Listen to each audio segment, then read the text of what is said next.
राजा रमन्याको DG सिममा कसरी 4G activate गर्ने त्यसको बारेमा विस्तृत जानकारी दिने गरेको छु। त्यसको लागि भेट्ने सम्भावना हो। त्यसको लागि सर्वप्रथम *111# डायल गरेर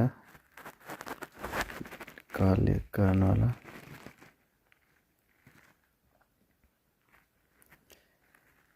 त्यसपछि नम्बर 8 मा त्यसपछि देख्न सक्नुहुन्छ number 7 activate 4G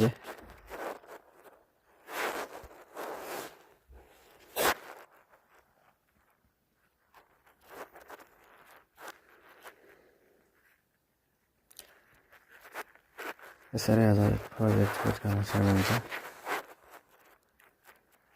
Thanks for watching.